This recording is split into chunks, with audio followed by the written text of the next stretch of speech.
बिस्मिल्लाहिर्रहमानिर्रहीम। ਅੱਜ ਅਸੀਂ ਪਾਕਿਸਤਾਨ ਦਾ ਸਰਮਾਇਆ ਸਾਡੇ ਸਰਕਾਰ ਦੇ ਗੁਲਾਮਾਂ ਦੇ ਆਸ਼ਕਾਂ ਦੇ ਦਿਲਾਂ ਦੀ ਧੜਕਨ ਮੇਰੀ ਮੁਰਾਦ ਅਲਹਾਜ मोहम्मद इफ्तिखार रिजवी फ़ख्रे शाहकोट नहीं, फ़ख्रे पाकिस्तान, फ़ख्रे आलम इस्लाम दरे पंजतन पाक दे खास फकीर जिन्हां दे उत्ते उन्हां दा फैज़ झलकदा होया नज़र आ रहा। अज असी अपनी वीर दी इयादत वास्ते हाजिर होए हैं।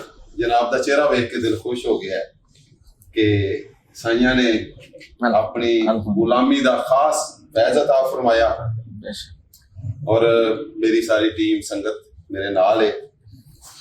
ये किवें हो सकता है कि शाहकोट दा शहर हो गए ते हसनैन अकबर शहर च कदम रखे ते अपने भरा नूं मिलन तो बगैर चला जाए। ते मेरे भाई दा हुक्म हजरत सुल्तान बाहू रहमतुल्लाह अलैह दे कलाम दे हवाले दे नाल एक बंद जनाब समात करो।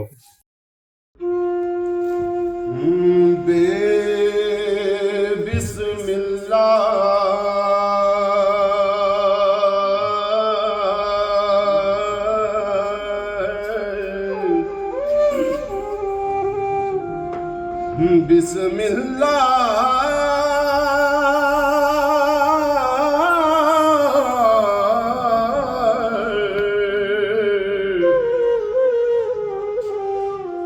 इसम अल्लाह दा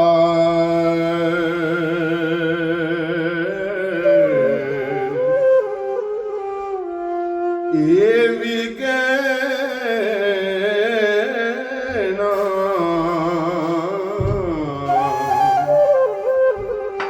पारा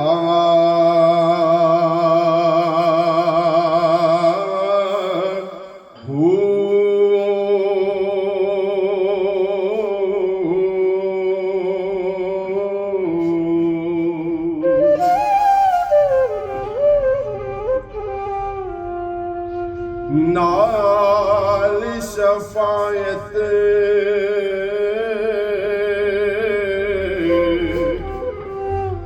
सरवरे आलम छुट सिया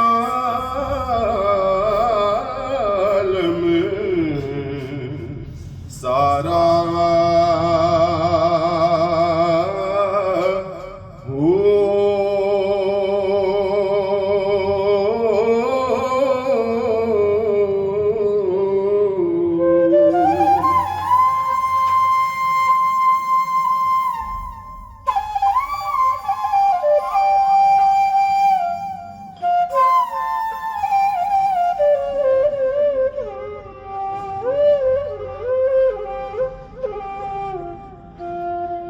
हदों बेहद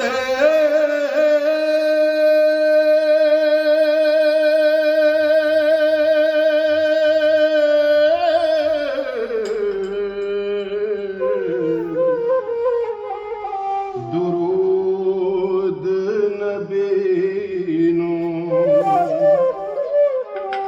जिस दाए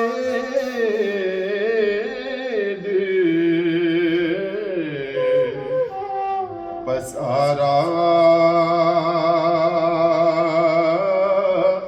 हो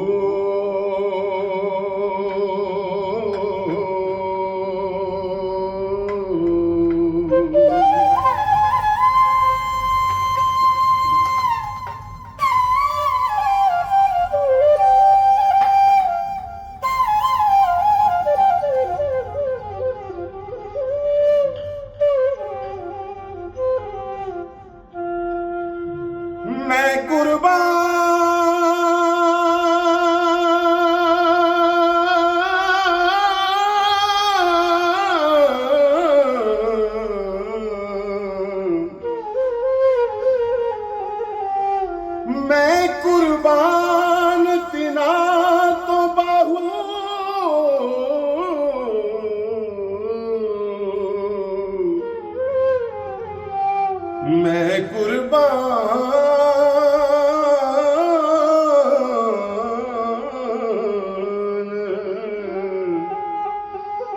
तिना